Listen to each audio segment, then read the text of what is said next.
पुण्यात सीएनजीचा तुटवडा जाणवतोय। गेल्या 3 दिवसांपासून गॅस उपलब्ध नाही। सकाळपासून सीएनजी पंपावर मात्र रिक्षाच्या लांबच लांब रांगा पाहायला मिळतात। ही दृश्य आपण लोकशाही मराठीवरती पाहतोय। पुण्यातील ही दृश्य आहेत। पुण्यात सीएनजीचा तुटवडा जाणवत आहे। गेल्या 3 दिवसांपासून गॅस उपलब्ध नाही। सकाळपासून सीएनजी पंपावर रिक्षाच्या लांबच लांब रांगा या ठिकाणी पाहायला मिळतात। पुण्यातील सीएनजीचा तुटवडा आता समोर आला। हे दृश्य आपण पाहतोय। पुण्यामध्ये सीएनजी भरण्यासाठी पंपावर रिक्षाच्या लांबच लांब रांगा या ठिकाणी पाहायला मिळत आहेत। पुण्यातील सीएनजीचा मोठ्या प्रमाणात तुटवडा जाणवत आहे। गेल्या 3 दिवसांपासून हा तुटवडा जाणवत आहे। गेल्या 3 दिवसांपासून गॅस उपलब्ध नाही, त्यामुळे सकाळपासूनच सीएनजी पंपावर रिक्षाच्या लांबच लांब रांगा पाहायला मिळतात। या संदर्भात ताजी अपडेट देण्यासाठी आपले प्रतिनिधी अमोल धर्माधिकारी आपल्या सोबत जोडलेले आहेत। अमोल, पुण्यामध्ये मागच्या 3 दिवसापासून गॅस उपलब्ध नाही। पुण्यात सीएनजीचा तुटवडा जाणवत आहे।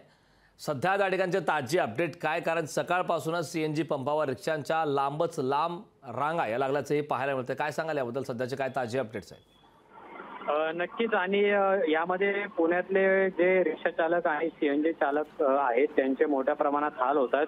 खरं तर कालपासून ही समस्या जाणवते, मात्र आज मोठ्या प्रमाणात जे रिक्षा चालक आहेत त्यांच्या लाईनी आपल्याला अनेक सीएनजीच्या पेट्रोल पंपावरती लागलेल्या पाहायला मिळतात। दुसऱ्याकडे जे एमएनजीएल आणि टोरंटो पंप चालक आहेत यांनी कोणतीही पूर्वकल्पना दिली नाही असं सुद्धा आता चालकांचं म्हणणं आहे। आणि त्यामुळे एक संतापाची लाट आहे ती या रिक्षा चालक आणि सीएनजी चालक जे आहेत त्यांच्यामध्ये पाहायला मिळते। पुण्यातल्या अनेक ठिकाणी जे सीएनजी पंप आहेत त्या ठिकाणी अशा पद्धतीची गर्दी आपल्याला पाहायला मिळते आणि त्यामुळे हा संप कधी मागे घेतला जातो आणि सीएनजी रिक्षा चालकांना कधी भरायला मिळणार याची वाट सध्या रिक्षा चालक बघतायत।